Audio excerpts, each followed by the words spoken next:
Alhamdulillah, Alhamdulillahilladzi hadana lihaza wa ma kunna laula hadanallah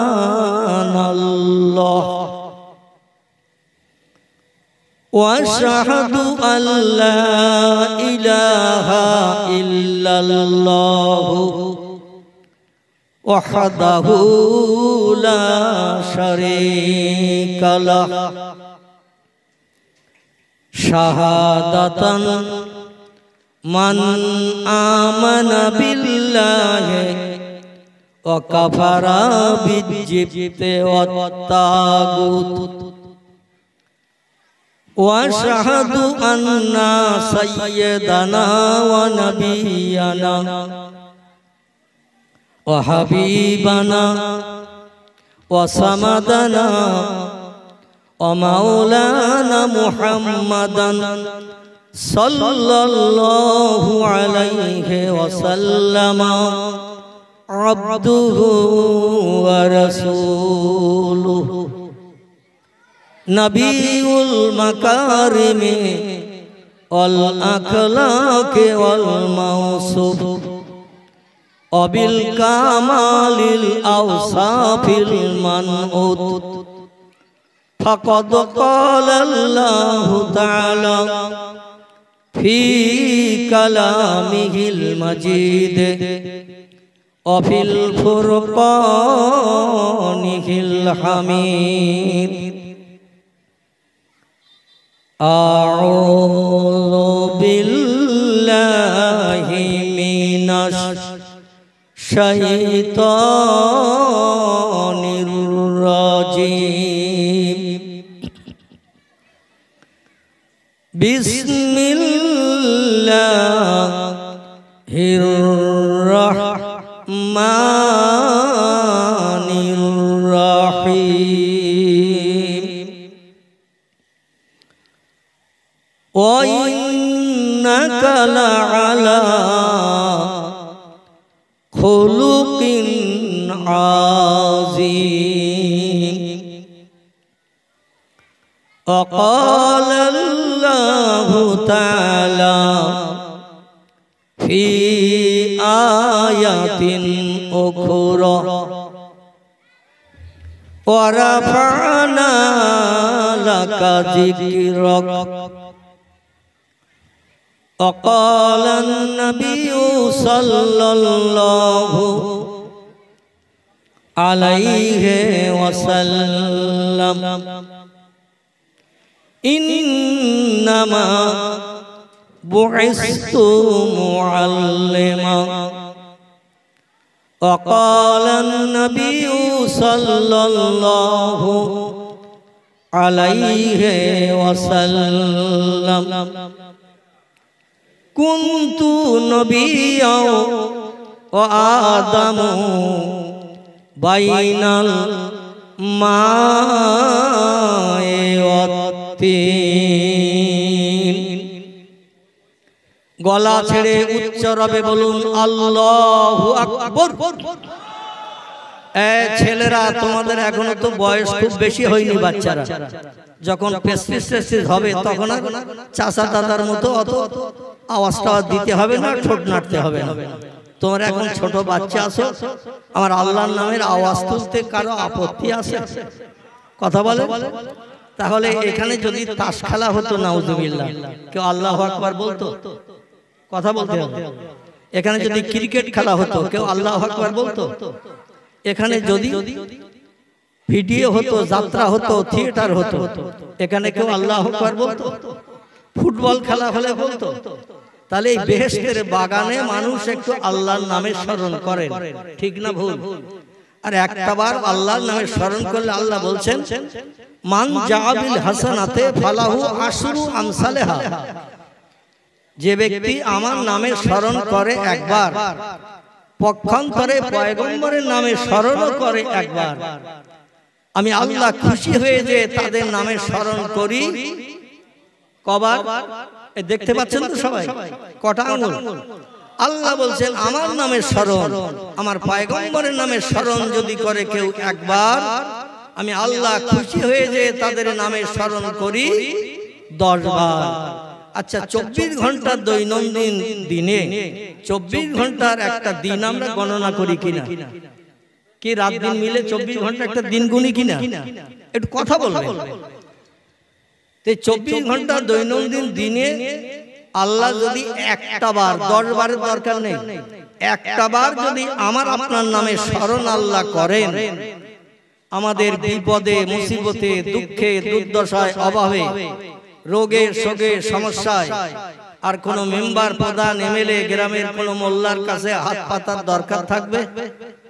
কারো কাছে সাহায্য চাইতে যেতে হবে? খোদার কসম, আল্লাহ যদি আমাদের নামে স্মরণ 24 ঘন্টায় একটা বার মাত্র করেন, ওই বান্দার জন্য যথেষ্ট, ওই বান্দার জন্য এনাফ। সাহায্যের জন্য আর কারো কাছে হাত পাততে যাওয়ার দরকার হবে না।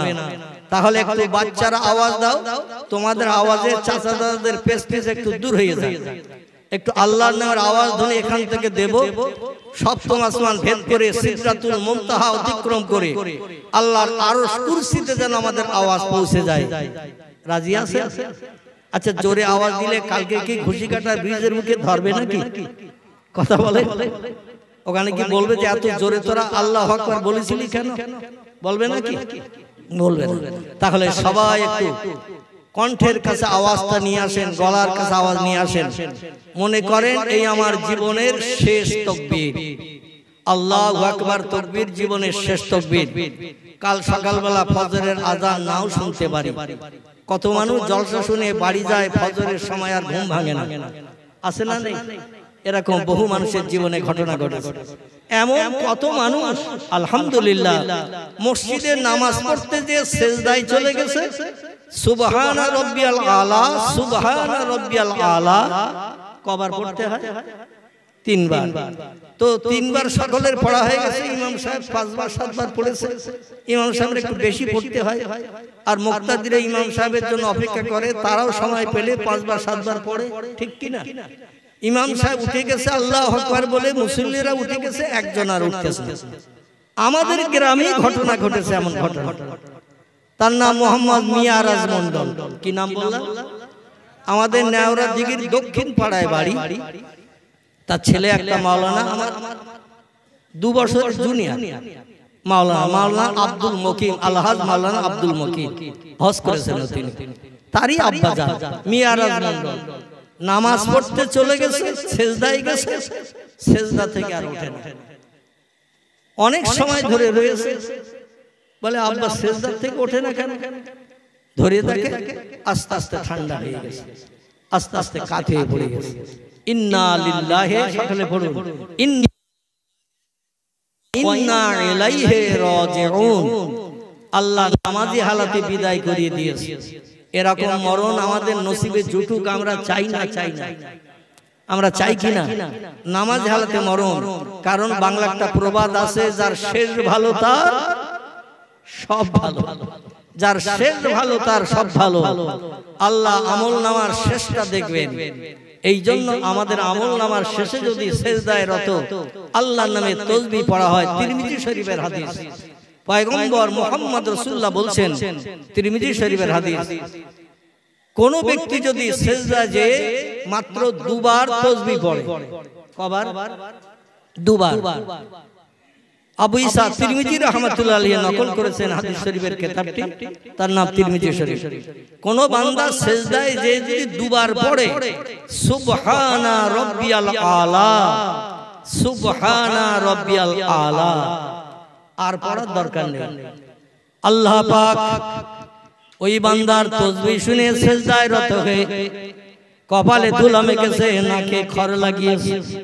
অপরাধীর মতো সেজদায় যে কপালে ধুলা মাখিয়ে, নাকে খড় লাগিয়ে ওই বান্দা যখন দুনিয়ার সব দৃশ্য দেখা থেকে বঞ্চিত হয়ে 2 চোখের পাশে 2টি হাত রাখা থাকে না, থাকে না?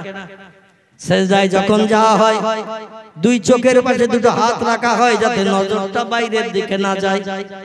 বান্দা যখন 1 বার থেকে 2 বার এই তাসবিহটা পাঠ করে, হে মহান পবিত্র আল্লাহ। সুবহান, সুবহান শব্দের বাংলা অর্থ হলো আল্লাহ হলেন মহান পবিত্র। জীবনে কোনোদিন খান না, জীবনে কোনোদিন ঘুমান না, জীবনে কোনোদিন পেশাব করেন না, জীবনে কোনোদিন পায়খানা করেন না, স্বামী স্ত্রী মিলন জীবনে তার হয় না, কারণ তিনি সন্তানাদি থেকে মুক্ত, স্ত্রী পুত্র থেকে মুক্ত। এজন্য তিনি 24 ঘন্টা দৈনন্দিন পবিত্র। আমরা এই পবিত্রতার প্রশংসা করে সিজদায় যেয়ে বলি, ও মহান পবিত্র আল্লাহ, তুমি হলে সব শক্তির ঊর্ধ্বে, তোমার উপরে আর ক্ষমতা কারো নাই। রব্বিয়াল আলা, তুমি হলে আমার সেই প্রভু যে প্রভু সব শক্তির ঊর্ধ্বে। ইন্নাল্লাহা আলা কুল্লি শাইইন, কথা বলে কদির। আল্লাহ বলেন যত শক্তির অধিকারী তোমরা হও না কেন, সব শক্তি আমার কাছে মশার ডানা থেকেও নিকৃষ্ট। জোরে বলুন একটু আল্লাহু আকবার। এই জন্য বান্দা যখন দুবার এই তাসবিহ পড়ে, 3 বার পড়ারও দরকার নাই। আল্লাহ খুশিতে বাগবাগ হয়ে যে বলে, বান্দা রে, আর আমার নামের তাসবিহ তোর সিজদায় যে নাকে খড় দিয়ে কপালে ধুলা মাখিয়ে দুনিয়ার দৃশ্য দেখা থেকে বঞ্চিত হয়ে আমার নামের তাসবিহ আর তোর পড়তে হবে না। আমি তোর অতীত কাল থেকে নিয়ে বর্তমান পর্যন্ত সারা জীবনের সব গুনাহ মাফ করে দিলাম। নারায়ে তাকবীর, নারায়ে তাকবীর। বরদাবাদের মহান ইসলামী জলসা, বরদাবাদের মহান ইসলামী জলসা, বরদাবাদের কোরআনিয়া মক্তব, বরদাবাদের কোরআনিয়া মক্তব, বরদাবাদ গ্রামবাসীগণ, বরদাবাদ গ্রামবাসীগণ, এই বেস্টের বাগানের সাহায্যকারীগণ, এদের আপনজন বলুন জান্নাতি, জোরে বলুন জান্নাতি। নারায়ে তাকবীর, আলহামদুলিল্লাহ। তাহলে আল্লাহর নামের আওয়াজ দিতে কারো আপত্তি আছে?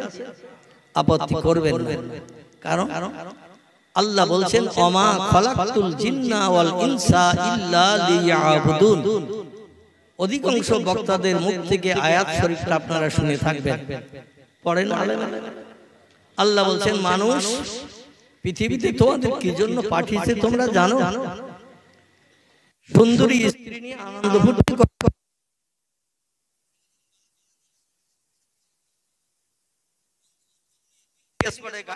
আনন্দ ফুর্তি করার জন্য নয়।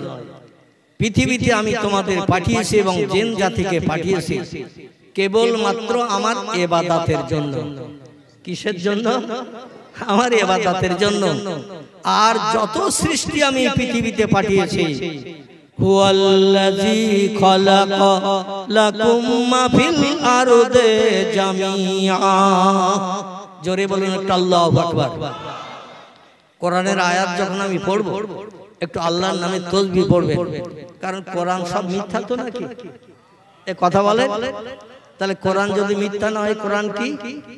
কোরআন সত্য।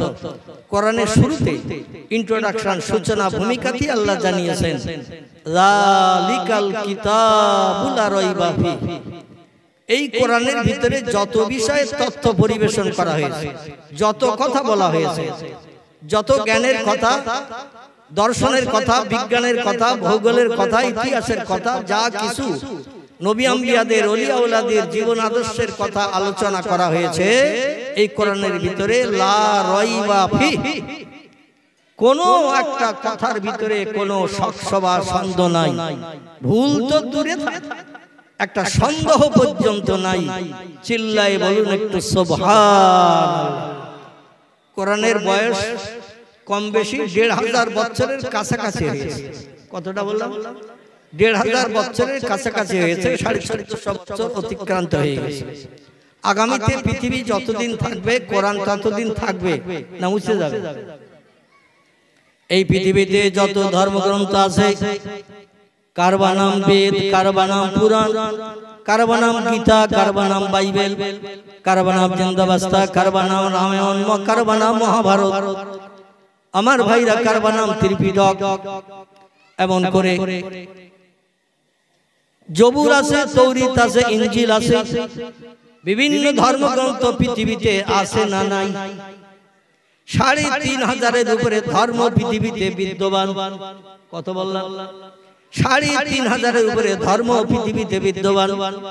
আমরা কম বেশি ২-১০টা ধর্মের নাম জানি, ইহুদি, খ্রিস্টান, হিন্দু, মুসলমান, জৈন, শিখ, বৌদ্ধ, ইহুদি, চৈতন্য, শিখ আছে না? ২-১০টা ধর্মের নাম আমরা জানি, কিন্তু তামাম পৃথিবীতে বর্তমান দেশের সংখ্যা হলো ২২৮টি। কটি বললাম? ২২৮টি দেশ আছে এই তামাম পৃথিবীতে।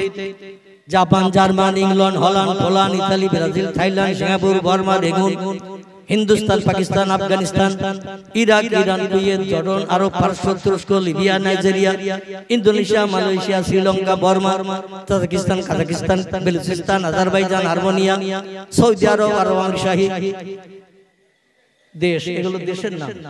এভাবে দেশ আছে মোট ২২৮টি।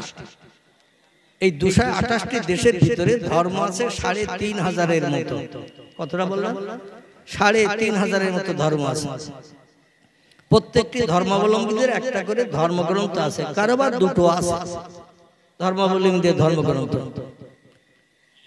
কিন্তু ইতিহাস রিসার্চ করলে, গবেষণা করলে তথ্যটাই পাওয়া যায়, বেদ এখন আর পূর্বের মতো নাই।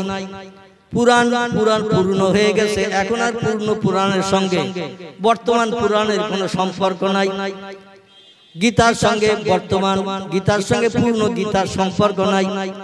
ভগবত, রামায়ণ, মহাভারত, জেন্দাবস্তা, মনুসংহিতা, উপনিষদ থেকে শুরু করে যত ধর্মগ্রন্থ আমরা দেখতে পাই, অধিকাংশ ধর্মগ্রন্থ কালের করাল গতিতে রূপ পরিবর্তন করেছে।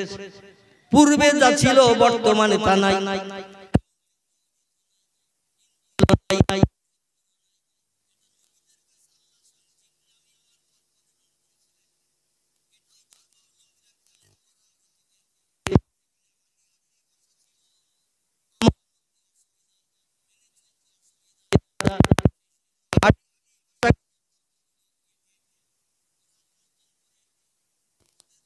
মতামত মতো সংশোধন করেছে।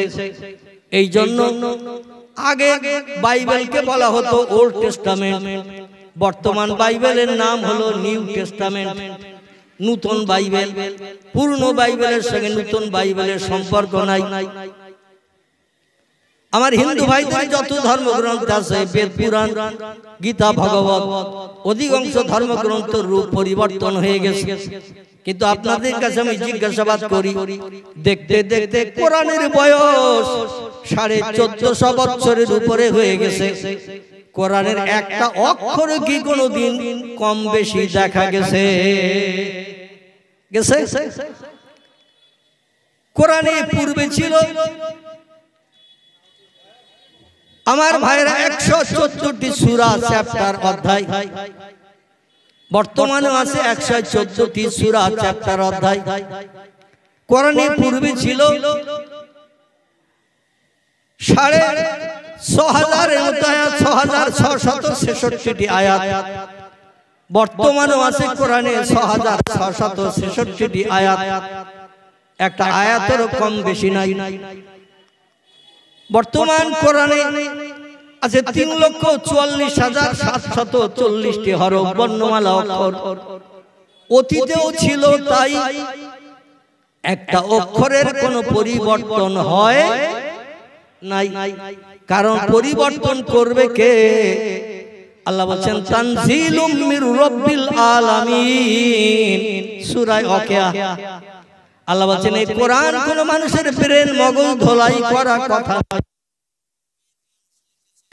পুরাণ মানুষ লিখেছে, ভগবত মানুষ লিখেছে, রামায়ণ মানুষ লিখেছে, মহাভারত মানুষ লিখেছে, জিন্দাবাস্তা মানুষ লিখেছে, মনুসংহিতা মানুষ লিখেছে, উপনিষদ মানুষ লিখেছে। অধিকাংশ ধর্মগ্রন্থ মানুষের মগজ ধোলাই করা কথা লেখা। মানুষ কালের করাল গতিতে মানুষের লেখা বলে কেটে কুটে পরিবর্তন করে দিয়েছে। কিন্তু কোরআন কাটার দায়িত্ব কি কারো আছে? কথা বলেন, কোরআনের একটা অক্ষর কি কেউ কাটতে পারবে? আল্লাহ বলছেন ওটা আমার কালাম, আমি লৌহে মাহফুজে সংরক্ষিত করে রেখেছিলাম। ফি লাউহিম মাহফুজ। জোরে বলুন একটু সুবহানাল্লাহ। কোথায় ছিল? লৌহে মাহফুজ। আচ্ছা একটা কথা জিজ্ঞাসা করি আপনাদের কাছে, আকাশ কটা? কটা? 7টা। তথ্য আমরা পেয়েছি কোথা থেকে? আমার ভাইরা, বেদে তত্ত্ব লেখা নাই, পুরাণে তত্ত্ব লেখা নাই, গীতায় তত্ত্ব লেখা নাই, ভগবতে তত্ত্ব লেখা নাই, রামায়ণে তত্ত্ব লেখা নাই, মহাভারতে তত্ত্ব লেখা নাই, জন্দাবস্থায় তত্ত্ব লেখা নাই, মনুসংহিতায় তত্ত্ব লেখা নাই, উপনিষদের তত্ত্ব লেখা নাই। এই তত্ত্ব লেখা আল্লাহর পাক কালাম কোরআন মজিদের ভিতরে। জোরে বলুন একটু সুবহানাল্লাহ। সাবওয়া সামাওয়াতিন তিবাকা। জোরে বলুন একটু আল্লাহু আকবার। আল্লাহ বলছেন ও মানুষ, ওই যে নীল আকাশ তোমরা দেখছো, মহাশূন্যে নীল আকাশ, ওই আকাশ কিন্তু শেষ নয়। ওরকম আকাশ আমি আল্লাহ স্তরে স্তরে বানিয়ে রেখেছি। সাবওয়া সামাওয়াতিন তিবাকান। স্তরে স্তরে ওই রকম আকাশ বানিয়ে রেখেছি। কটি? ওই রকম আকাশ বানিয়ে রেখেছি 7টি। কারবার রং নীল, কারবার রং হলুদ, কারবার রং সবুজ, কারবার রং লাল, কারবার রং সাদা, কারবার রং সোনার রং। বিভিন্ন আকাশের বিভিন্ন কালার আল্লাহ দিয়ে 7টা আকাশ বানিয়েছেন। বর্তমান 21শ শতাব্দীর যুগে বিজ্ঞানীরা উন্নতির চরম শিখরে পৌঁছে গেছে। অজানা জিনিসকে এখন রান্নাঘরেও দেখিয়ে দিচ্ছে আমার আপনার ঘরে। ঠিক না ভুল?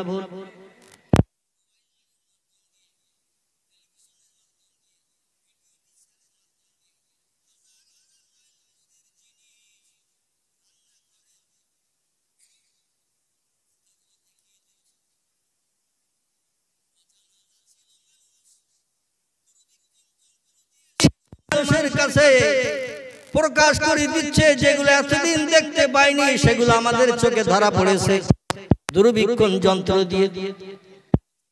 বিজ্ঞানীরা কোন ইতিহাসে কি লিখেছে যে আকাশ আমরা 7টা দেখে এসেছি? লিখেছে কোন বিজ্ঞানীরা? বিজ্ঞানীরা বলে যেটা দেখি সেটা বিশ্বাস করি, যেটা আমরা দেখতে পাই না সেটা বিশ্বাস করি না, মানি না। এই জন্য তারা আকাশের কথা ভূগোল বই ইতিহাসে লেখেনি।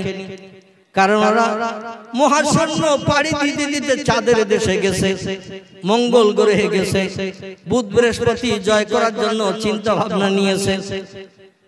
কিন্তু আকাশের উপরে দুনিয়ার বিজ্ঞানীরা অতীত কাল থেকে নিয়ে বর্তমান কাল পর্যন্ত কেউ কি আকাশের উপরে কেউ গেছে? কথা বলেন, কেউ গেছে? কেউ যেতে পারেনি। আল্লাহ বলছেন ওয়াইন্নাকা লাআলা খুলুকিন আযীম। ও আমার হাবিব, সমস্ত সৃষ্টি পৃথিবীতে যা কিছু আমি বানিয়েছি, জিন ইনসান, গরু ছাগল হাঁস মুরগি ইঁদুর কুকুর বিড়াল সাপ বিচ্ছু ম্যাং মাছি মশা পিপিলিকা কীট পতঙ্গ মাছ ব্যাঙ সাপ কাঁকড়া কচ্ছপ থেকে শুরু করে জলস্থি কামড় কুমির থেকে শুরু করে যত সৃষ্টি আছে, তাফসীরে মাফাতিহুল গায়বের ভিতরে এসেছে, তাফসীরে রুহুল বায়ানের ভিতরে এসেছে, তাফসীরে মাওজাহুল কোরআনের ভিতরে এসেছে। আমার ভাইরা, এমন করে বিভিন্ন তাফসীরের কিতাবে লেখকেরা লিখেছে আল্লাহ পৃথিবীর সৌন্দর্য শ্রীবৃদ্ধির জন্য, পৃথিবীর সৌন্দর্য সুন্দর দেখানোর জন্য সৃষ্টি পাঠিয়েছিলেন 18,000। কটা? পৃথিবীর সৌন্দর্য শ্রীবৃদ্ধির জন্য, সুন্দর দেখানোর জন্য পৃথিবীকে বানানোর পরে গাছপালা থেকে শুরু করে জীবজন্তু কীট পতঙ্গ থেকে শুরু করে সৃষ্টি বানিয়েছিলেন 18,000। কতটা? 18,000। বর্তমান বিজ্ঞানের যুগের বিজ্ঞানীরা দূরবীক্ষণ যন্ত্র আইগেলার চোখে লাগিয়ে দূরের জিনিস কাছে ধরা যায়, দেখা যায়। এই সামনে আমরা খালি চোখে যা দেখতে না পাচ্ছি, দূরবীক্ষণ যন্ত্র চোখে লাগালে অনেক জীবাণু পয়জন চোখে ধরা পড়বে, যেটা খালি চোখে ধরা পড়ে না। দূরবীন লাগালে সেটা চোখে ধরা পড়ে, জীবাণু পয়জন চোখের সামনে কি ঘুরে বেড়াচ্ছে। এই রকম দূরবীক্ষণ যন্ত্র বানিয়ে বিজ্ঞানীরা বর্তমান যুগে তত্ত্ব দিয়েছে, আল্লাহ যদি 18,000 সৃষ্টি পৃথিবীতে পাঠিয়ে থাকে, তার থেকে বাড়তে বাড়তে হাইব্রিড প্রোডাকশন বাড়তে বাড়তে বাড়তে বাড়তে এর থেকে ওর থেকে সংযোজন হয়ে বর্তমান সৃষ্টির সংখ্যা বেড়ে দাঁড়িয়েছে 1.5 লক্ষ। কত বললাম? বর্তমান সৃষ্টির সংখ্যা 18,000 থেকে বেড়ে বেড়ে বাড়তি হয়ে হয়ে হয়েছে 1.5 লক্ষ। আচ্ছা, আপনাদের কাছে জিজ্ঞাসাবাদ করি, এখান থেকে 30-35 বছর আগে তেলাপিয়া মাছ কি চোখে দেখেছি? কথা বলতে হবে। গ্লাস কাপ চোখে দেখেছি, সিলভার কাপ মাছ চোখে দেখেছি, হাইব্রিড মাগুর চোখে দেখেছি। বিজ্ঞানীরা হাইব্রিড প্রোডাকশন জার্সি গরু এখান থেকে 20-40 বছর আগে ছিল, দেশি গরু ছিল, জার্সি ছিল না। আমার ভাইরা পোল্ট্রি মুরগি এখান থেকে 20-30 বছর আগে ছিল, একটু কথা বলে ছিল। বিজ্ঞানীরা এর থেকে ওর থেকে প্রোডাকশন মিলিয়ে সৃষ্টির সংখ্যা বাড়াচ্ছে, কারণ জনসংখ্যা বেড়ে যাচ্ছে, মানুষের খাদ্যের অভাব হবে। এই জন্য এর থেকে ওর থেকে প্রোডাকশন করে বাড়িয়ে বাড়িয়ে সৃষ্টির সংখ্যা এখন 1.5 লক্ষ ছাড়িয়ে গেছে। আগামীতে আরো বাড়বে না কমবে? বাড়বে, আলহামদুলিল্লাহ। এরকম একটু কথা বললে আমার তো কিছু দিতে সুবিধা হয়, আরো বাড়বে। আল্লাহ বলছেন, যত সৃষ্টি পৃথিবীতে তোমরা দূরবীক্ষণ যন্ত্রের মাধ্যম দিয়ে দেখছো, এর ভিতরে হাতি মানুষের থেকে ছোট না বড়? কথা বলে বড়। আচ্ছা, জলহস্তি মানুষের থেকে ছোট না বড়? তিমি মাছ মানুষের থেকে ছোট না বড়? আমার ভাইরা, সিংহ গন্ডার এরা মানুষের থেকে ছোট না বড়? মানুষ দেখলে ওরা ভয় পায় না, আমরা দেখলে ভয় পাই। কি আমরা দেখলে ভয় পাই? কারণ ওরা হিংস্র জন্তু, যখন তখন আঘাত করে আমাদের জীবন নাশ করে দিতে পারে। এভাবে যত সৃষ্টি পৃথিবীতে আছে, আল্লাহ বলছেন সব সৃষ্টির উপরে আমি আল্লাহ ও পয়গম্বর আপনাকে শ্রেষ্ঠ মর্যাদায় পর্যবসিত করেছি। জোরে বলুন একটু সুবহানাল্লাহ। সৃষ্টির ভিতরে সর্বসেরা আপনি, আপনার মতো মর্যাদা, আপনার মতো সম্মান, আপনার মতো পাওয়ার ক্ষমতা কিয়ামত অবধি আর কেউ পেতে পারবে না। তাহলে হাতির কাছে আমরা তো পাল্লা দিয়ে জয়ী হতে পারি না, বাঘের সঙ্গে পাল্লা দিয়ে তো জয়ী হতে পারি না, গন্ডারের সঙ্গে পাল্লা দিয়ে তো জয়ী হতে পারি না, জলস্থির সঙ্গে পাল্লা দিয়ে জয়ী হতে পারি না। তাহলে জয়ী যদি হতে না পারি, তাহলে আমরা সেরা না, আমরা দুর্বল। দুর্বল আমরা সেরা যখন হব তখন সবকে পাল্লা দিয়ে জয়ী হব, যখন সেরা হতে পারবো না তখন আমরা দুর্বল হয়ে যাব। আল্লাহ বলছেন, হাবিব, কিয়ামত অবধি পৃথিবীর কোন একটা মানুষ আমার এই কোরআনের তথ্যকে মিথ্যা প্রমাণ করতে পারবে না। এই জন্য যত সৃষ্টি পৃথিবীতে আছে, হিংস্র বলুন আর যাই বলুন, আমি আল্লাহ সব সৃষ্টিকে আপনার কাছে বশ করে দিয়েছি। নারায়ে তাকবীর। পয়গম্বর মুহাম্মদ রাসূলুল্লাহ সাল্লাল্লাহু আলাইহি সাল্লামের কাছে বাঘ এসে পায়ে মাথা নত করেছে না করেনি? বাঘ হিংস্র জন্তু, পয়গম্বরের মাথা পায়ের কাছে এসে মাথা নত করে স্বীকৃতি দিয়েছেন, আনতা রাসূল আল্লাহ লা শাক্কা ফীহি। জোরে বলুন আল্লাহু আকবার। আপনি হলেন আল্লাহর সেরা পয়গম্বর, এ কথার ভিতরে শস্য দানা পরিমাণ সন্দেহ নাই। এখন কথা হলো, বর্তমান যুগের বিজ্ঞানীরা, দার্শনিকেরা, ইঞ্জিনিয়ারেরা, ডাক্তারেরা, মাস্টারেরা এমএ পাস করেছে, এমএসসি পাস করেছে, এমকম পাস করেছে, ব্যারিস্টার হয়েছে, উকিল হয়েছে, জজ হয়েছে, WBCS পাস করেছে, FRCS London first class pass, বড় ডাক্তার হয়েছে। শিক্ষার মাধ্যম দিয়ে উচ্চ শিক্ষিত যারা হয়েছে তারা বর্তমানে একটা তথ্য দিচ্ছেন, মুহাম্মদের জীবনী আলগা করলে দেখা যায় মুহাম্মদ কোন প্রাইমারি স্কুলও পর্যন্ত ভর্তি হয় নাই। আচ্ছা, কথাটার ভিতরে কোনো মিথ্যা আছে না সত্য? কথা বলেন। মুহাম্মদ রাসূলুল্লাহ কোন প্রাইমারি স্কুলে ভর্তি হয় নাই, অ্যাটেন্ডেন্সের খাতায় নাম লেখা নাই। প্রাইমারি স্কুল শেষ করলে আমাদের দেশে প্রাইমারি স্কুলে কোন ক্লাস পর্যন্ত পড়ানো হয়? আমাদের দেশে প্রাইমারিতে 5 না 4? আলহামদুলিল্লাহ, আমি বিগত 3 বছর আগে বাংলাদেশ যখন সফর করতে যেতাম, বাংলাদেশে অতীতকাল থেকেই ওদের প্রাইমারিতে সেকশন ছিল 5 আর 6 থেকে 10 বাংলাদেশে, কিন্তু আমাদের দেশেও সেই নিয়মটা চালু হয়ে গেছে নাকি? আলহামদুলিল্লাহ, আমার জানা ছিল না, আপনার কাছে শুনি আমি বুঝলাম। তো প্রাইমারিতে পাস করলে তারপরে তো হাই স্কুলে ভর্তি হয় নাকি? প্রকৃতি রিপোর্ট নিয়ে যেতে হবে, প্রাইমারি কেমন তুমি রেজাল্ট করেছো দেখাতে হবে হাই স্কুলে। যদি রেজাল্ট ভালো হয় তাহলে আপনাকে হাই স্কুলে 6 ভর্তি নেবে। আচ্ছা, হাই স্কুলে ক্লাস 10 মাধ্যমিক পরীক্ষা দিলেন, সরকারি পরীক্ষা, যদি ফার্স্ট ডিভিশন পাস করেন, সেকেন্ড ডিভিশন পাস করেন, নাম্বার ভালো হয়, হাই স্কুলে ভর্তি হতে গেলে আপনার ভর্তি হতে সহজ হবে না দুরূহ হবে? সহজ হবে। হাই স্কুলে পাস করলেন, মাধ্যমিক পাস করলেন, এবার আপনি কলেজে গেলেন। আগে ছিল মাধ্যমিক পাস করলে কলেজে ভর্তি হতে হতো, বর্তমানে হাই স্কুলে আরো 2 ক্লাস বাড়িয়ে দিয়েছে, 11, 12, ঠিক কি না? 12 ক্লাস পাস করলে কলেজে ভর্তি হতে হয়, BA degree, master degree. BA pass করার পরে এবার ইউনিভার্সিটিতে যেতে হয় এমএ পড়ার জন্য, ঠিক কি না? এবার আপনাদের কাছে জিজ্ঞাসাবাদ করি, আল্লাহর পয়গম্বর প্রাইমারিতেও তো ভর্তি হয়নি। আচ্ছা, যে ছেলেটা প্রাইমারিতে ভর্তি হয়নি তার কি হাই স্কুলে ভর্তি নেবে? কথা বলে।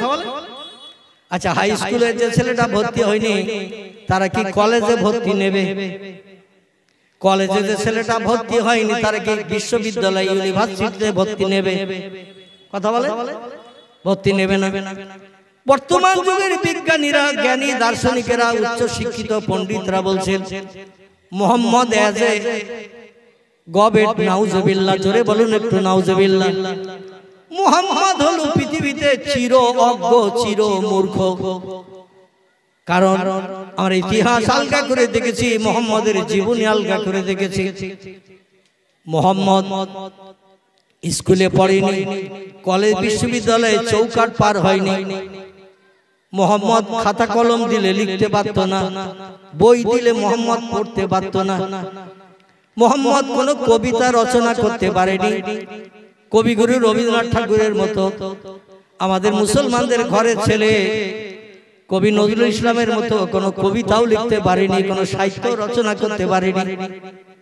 এজন্য মুহাম্মদ ছিল পৃথিবীতে মূর্খ। বর্তমান শিক্ষার যুগে আমরা মুহাম্মদ রাসূলুল্লাহর কথা কি করে মানি? যে লোক স্কুলে যায়নি, কলেজ চোখে দেখেনি, বিশ্ববিদ্যালয় চৌকাঠ পার হয়নি, খাতা কলম দিলে নিজের নামও লিখতে পারত না। কি পারত না? নিজের নামও লিখতে পারত না। যদি বলেন হোয়াট ইজ দ্য ডকুমেন্ট হুজুর, তাহলে একটুখানি নবীজির জীবনের দিকে এগিয়ে যেতে হয় আপনাদের মগজ ধলাইয়ের জন্য। কাফেরদের সঙ্গে রাসূলের সাহাবীদের সঙ্গে যখন মতদ্বন্দ্ব হলো, রাসূল সাহাবীদের নিয়ে মদিনায় বসবাস করছেন, কাফেররা মক্কা নগরীতে পার্শ্ববর্তী এলাকায় বসবাস করছেন। আল্লাহর নবীকে ইসলাম রক্ষার জন্য যুদ্ধ করতে হয়েছিল 23টি। কটি বললাম? 23টি যুদ্ধ করতে হয়েছে। 11 থেকে 12টি যুদ্ধে পয়গম্বর স্বয়ং নিচে হাজির হয়েছে, আর বাকি যে কটি যুদ্ধ থাকে রাসূলের সাহাবীরা বলেন, রাসূলুল্লাহ আপনাকে যেতে হবে না, আল্লাহ চাহে তো আমরাই এনাফ, যথেষ্ট। আপনি শুধু দোয়া করে দেন, যুদ্ধে আমরা জয়ের পতাকা উড়িয়ে নিয়ে আসব। জোরে বলুন একটু সুবহানাল্লাহ।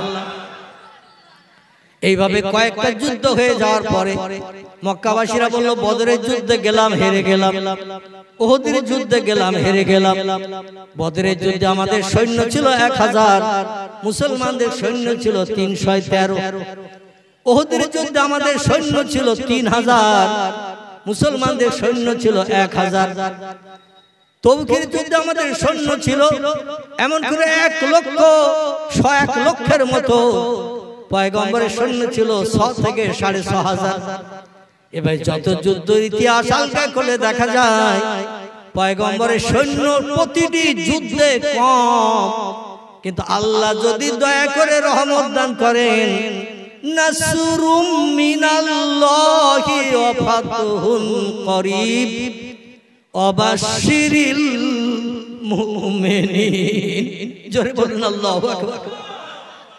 আল্লাহ বলেন নাসরুম মিনাল্লাহ, আমি আল্লাহ আমার সাহায্য তোমাদের অতি নিকটবর্তী, ওয়া ফাতহুন করিব, জয় তোমাদের কাছাকাছি, শুধু ময়দানে আসার অপেক্ষা। কারণ ও নবীর সাহাবীরা, তোমরা শুধু ময়দানে যুদ্ধ করো না, আমার ইসলাম কিয়ামত পর্যন্ত পৃথিবীতে যাতে জারি থাকে, এজন্য যুদ্ধের মাঠে আমার রহমতের ফেরেশতারা দলে দলে হাজির হয়ে থাকে। নারায়ে তাকবীর। এইজন্য মুসলমানেরা সংখ্যায় কম ওটা চিন্তা করতে না, তাওয়াক্কালতু আলাল্লাহ। মুসলমানদের চিন্তা ভাবনা ছিল ভরসা আল্লাহর উপরে, আর আমাদের ভরসা মেম্বারের উপরে, আমাদের ভরসা প্রধানের উপরে, প্রধান যা করে তাই। আমাদের ভরসা মেম্বারের উপরে, আমাদের ভরসা গ্রামের মোল্লার উপরে, মোল্লা যেটা করে সেটাই গ্রামের মাতব্বর। জোরে বলুন একটু নাউজুবিল্লাহ। আমরা ভরসা করব কার উপরে? নবী সাহাবীরা দেখিয়ে দিয়েছেন ভরসা করতে হবে আল্লাহর উপরে। কারণ আল্লাহ বলছেন ফাতহুন করিব, জয় তোমাদের জন্য অত্যন্ত নিকটবর্তী। ওয়াবাশশিরিল মুমিনিন, শুভ সংবাদ, খুশখবরি আমি কেবল তাদের জন্য রেখেছি, মুখে হাসি আমি তাদের ফুটাবো যারা হবে পৃথিবীতে পাক্কা মুমিন। কি মুমিন? পাক্কা মুমিন, দোজেতে মার্কা নয়। পাক্কা মুমিন যারা হবে, আমার উপরে সুখে থাকলো আমি, দুঃখে থাকলো আমি, রোগে থাকলো আমি, আবার সুস্থ থাকলো আমি, আমি ছাড়া যে বান্দা আর কিছুই চেনে না, আমি আল্লাহ তাদের জন্য সাহায্যের হাত, আমার কুদরতি হাত বাড়িয়ে দিয়ে রেখেছি। জোরে বলুন একটু সুবহান। আমার ভাইরা, তো যত যুদ্ধ হয়েছে, পয়গম্বর মুহাম্মদ রাসূলুল্লাহ সাল্লাল্লাহু আলাইহি ওয়াসাল্লামের সাহাবীরা যুদ্ধের ময়দানে জয়ের পতাকা উড়িয়ে, কলেমার পতাকা উড়িয়ে লা ইলাহা ইল্লাল্লাহু মুহাম্মাদুর রাসূলুল্লাহ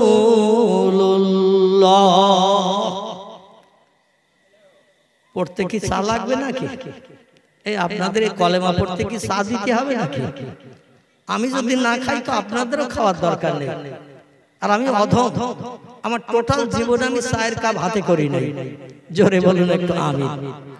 আমি 2.5 ঘন্টা, 3 ঘন্টা, 3.5 ঘন্টা, 4 ঘন্টা বক্তব্য রেখেছি, একটু পানীয় পর্যন্ত গালে দিই না।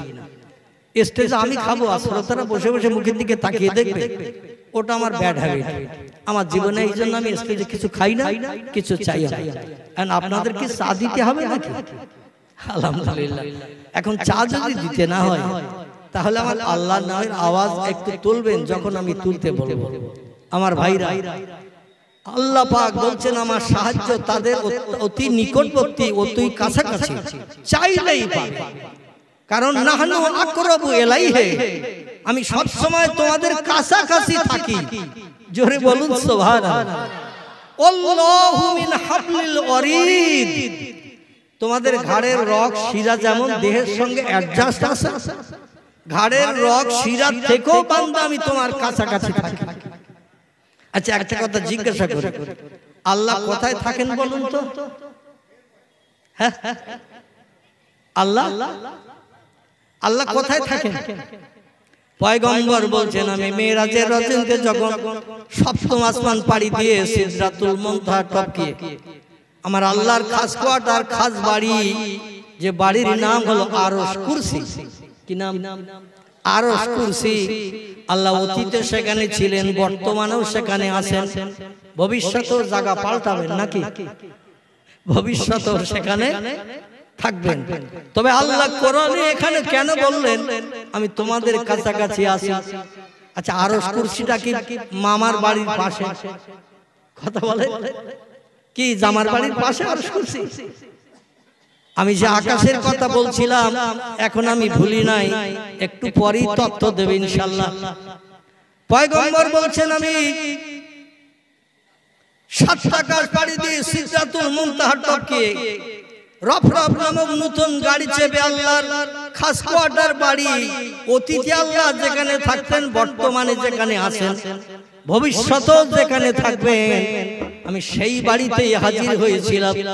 আর আল্লাহকে সামনে নিয়ে বসে আমি গল্প করেছিলাম 27 বছর ধরে। কত বছর? 27 বছর ধরে। 365 দিনে 1 বছর হয়। এবার 27 বছর গণনা করলে কত দিন হবে?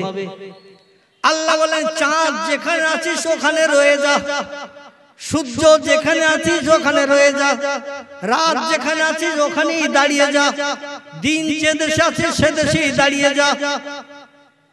এ সৃষ্টি তোরা যারা চলাফেরা করিস, নদীর জোয়ার যেখানে আছিস সেখানে দাঁড়িয়ে যা, ভাটা যেখানে আছিস সেখানে দাঁড়িয়ে যা। আমি যারে না বানালে কিছুই বানাতাম না, লাউলামা খলাকতুল আফলাক। আমি সৃষ্টির পূর্বে প্রথম যারে বানিয়েছিলাম তিনি হলেন আমার মুহাম্মাদুর রাসূলুল্লাহ। সকলে বলুন সাল্লাল্লাহু আলাইহি ওয়াসাল্লাম। আমি সেই পয়গম্বরকে সৃষ্টির পূর্বে বানিয়েছিলাম।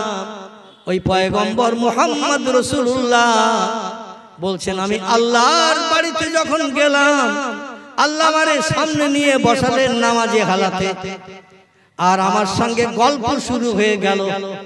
কি শুরু হলো? গল্প শুরু হলো। গল্পটা একটু বলবো? গল্পটা একটু শোনেন। প্রতিদিন মসজিদে নামাজ পড়তে গেলে 2 রাকাত নামাজ পড়ে আমরা কি পড়ি? কথা বলে 2 রাকাত নামাজ পড়ার পরে বৈঠকে কিছু একটা পড়ি না না চোখের বসে থাকে? যেটা আমরা 2 রাকাত নামাজ পড়ে বৈঠক করি, 4 রাকাত নামাজ পড়ে বৈঠক করে আমাদের কিছু দোয়া দরুদ পড়তে হয়। আমরা বৈঠকে পড়ি তাশাহুদ। কি নাম? তাশাহুদ। আত্তাহিয়াতু লিল্লাহি ওয়াস সালাওয়াতু ওয়াত তাইয়্যিবাত। আসসালামু আলাইকা আইয়ুহান নাবিয়্যু ওয়া রাহমাতুল্লাহি ওয়া বারাকাতুহু। আসসালামু আলাইনা ওয়া আলা ইবাদিল্লাহিস সালিহিন। চিল্লায়ে বলুন একটু আল্লাহু আকবার। আল্লাহর নবী আল্লাহকে সামনে নিয়ে যে গল্প করেছিলেন, আল্লাহর কত বড় কুদরত, কত বড় মর্যাদা, কত বড় সম্মান উম্মতে মুহাম্মাদীকে আল্লাহ দিয়েছেন। আমরা প্রতিদিন মসজিদে নামাজ পড়তে গেলে নবীর মতো ওই রকম হাঁটু দুটো লম্বা করে নামাজ আমরা বসি, যখন হাঁটু দুটো লম্বা করে বসি না, আসন গেড়ে বসি। খাওয়ার সময় আমরা আসন গেড়ে বসি, অনেক সময় 1 পা তুলে 1 পা নিচু করে বসি। কিন্তু আমরা নামাজে যখন বৈঠক করি 2টা হাঁটু লম্বা করে দিয়ে বসতে হয় কিনা? 2 পায়ের গোড়ালির উপরে পাছা দিয়ে বসতে হয়। নবী 1500 বছর আগে আল্লাহর খাস কোয়ার্টার বাড়িতে যেভাবে বসেছিলেন, আমরাও সেই নিয়ম মেনে মসজিদে সেইভাবেই বসি। আল্লাহ বলছেন ফাইল্লাম তারাহু, নবী বলছেন ফাইল্লাম তারাহু, যখন তোমরা নামাজে দাঁড়িয়ে যাও আল্লাহ তোমাদের সামনে দাঁড়িয়ে থাকেন। নবী বলছেন সাহাবীরা বলছে ইয়া রাসূলুল্লাহ, নামাজের সময় আল্লাহ যদি আমাদের সামনে দাঁড়িয়ে থাকে, আমরা নজর করে যদি সামনে দেখতে না পাই, রাসূল বলেন ওয়াইল্লাম ইয়ারা, তাহলে তোমরা যদি দেখতে না পাও, সে চোখ যদি তৈরি করতে না পারো, তাহলে দেখতে পাবে না। তবে আল্লাহ তোমার দিকে দেখছে। জোরে বলা যাবে না সুবহানাল্লাহ? আচ্ছা, নামাজ পড়তে গেলে আল্লাহ যদি আমাদের নামাজ কালামের যে সমস্ত নিয়ম কানুন আইন পদ্ধতি আছে, আল্লাহ যদি এগুলো দেখেন, তার নামাজে আর ফাঁকি দেওয়া যাবে? কথা বলে। অনেকে সেজদায় যায়, মাথা তোলে না, একেবারে 2 সেজদা দেয় নাই। ঠিক বলে না ভুল বলে? একেবারে একটুখানি মাথা উঁচু করেছে 2 আঙ্গুলের মতো করে, আবার উঠে বলবো আবার সেজদায় যাব। দেখবে ইমাম সাহেবের সুবহান রাব্বিয়াল আলা পড়া শেষ হয়েছে, মুক্তাদি মাথা উঁচু করেছে করে দেখে ইমাম এখনো উঠেনি, আবার সেজদায় গেছে। এই ঘটনা ঘটে। আপনাদের এখানে অবশ্য ঘটে না। এখানে সব ইমামের পিছনে ইক্তেদা করে, ইমাম যা করে তাই করে। আলহামদুলিল্লাহ। আমার আল্লাহ ডেকে বললেন, হাবিব, আপনি আমার নূরে তাজলের চেহারা দেখলেন 27 বছর ধরে, আপনার কলিজা ঠান্ডা হয়েছে কিনা বলেন? আল্লাহ বলেন, ও হাবিব, আপনি খুশি হয়েছেন কিনা বলেন? 13 বছরের মতো মক্কা নগরীতে আমার দিনের দাওয়াতে আপনাকে মার খাইয়েছি, অত্যাচার উৎপীড়ন নির্যাতন সহ্য করিয়েছি, পাথর খাইয়ে খাইয়ে সারা দেহ রক্ত লাল করে দিয়েছি। তায়েফের দেশে কলেমার দাওয়াত দিতে যাই, তায়েফের বাচ্চারা, বৃদ্ধ মানুষেরা, বয়স্করা আপনারে পাগল ভেবে এত মার মেরেছে, সারাটা দেহের এমন কোন জায়গা ছিল না সেই জায়গায় ক্ষত হয়নি। ও হাবিব, তবু আপনি আমার দিনের দাওয়াত দিতে ভোলেননি। নবী বলে, আল্লাহ, ওরা আমার যত মারে মারুক, যত গালি দেয় দিক, যত অত্যাচার করে করুক, আমি যেন আপনার কলেমার দাওয়াত দিতে না ভুলি। সেই পয়গম্বরকে আল্লাহ পাক 25 বছর মতান্তরে 27 বছরের লম্বা মেয়াদ ধরে আল্লাহ নিজের চেহারা দেখিয়েছেন। আচ্ছা, আমরা আল্লাহকে দেখতে পাবো না পাবো না? কথা বলেন।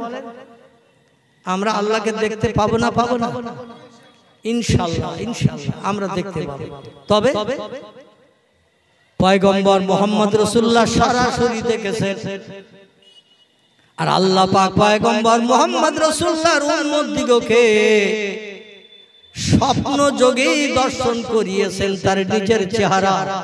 জোরে বলুন একটু সুবহানাল্লাহ। আমার ভাইরা, এই জন্য নামাজে যখন দাঁড়াবো, আল্লাহকে যদি দেখতে না পাই, তো আল্লাহ আমাদের দেখছে। মালিক যদি দেখে, তাহলে ও কাজে আর ফাঁকি দেওয়া যাবে? তো ফাঁকি দেওয়া যাবে না। ইতিহাস আল্লাহ করুন, পয়গম্বর মুহাম্মদ রাসূলুল্লাহ আল্লাহকে দেখে আসলেন। আল্লাহ বলছেন, হাবিব, আপনি খুশি না অখুশি? নবী বলছেন, আল্লাহ, আমার জীবনে 13 বছর মারধর, অত্যাচার, নির্যাতন, উৎপীড়ন, পাথর খেয়ে যা ব্যথা পেয়েছিলাম, আপনার নূরে তাজল্লি চেহারা দর্শন করে আমার জীবনের সব দুঃখ নিবারণ হয়ে গেছে। আমি যে মার খেয়েছি সে কথা আমার এখন আর মনে নাই। আল্লাহ ডেকে বলছেন, হাবিব, তাহলে আপনার জীবনের ব্যথা দুঃখ নিবারণ করলাম, আর মক্কাবাসীদের দিয়ে আপনাকে মার খাওয়াবো না। আপনি মক্কা নগরীতে ফিরে যান। ফিরে যেয়ে মক্কার মানুষদের অন্তরে পাথর মেরে দিয়েছি, মোহর মেরে দিয়েছি, ওদের চোখে আমি আল্লাহ সানি পড়িয়ে দিয়েছি, কলবে মোহর মেরে দিয়ে দিয়েছি। ওরা কলেমা পড়বে না, বরং কলেমার দাওয়াত দিতে গেলে আপনাকে প্রহার করবে, মারধর করবে। কিন্তু আমার চেহারা দেখার পরে মারধর খাবে, কাঁদবে। আমি আল্লাহটা পছন্দ করি না। এজন্য মক্কা নগরীতে ফিরে যে আপনি আপনার নানার বাড়ির দেশে চলে যাবে। কোথায়? নানার বাড়ির দেশ।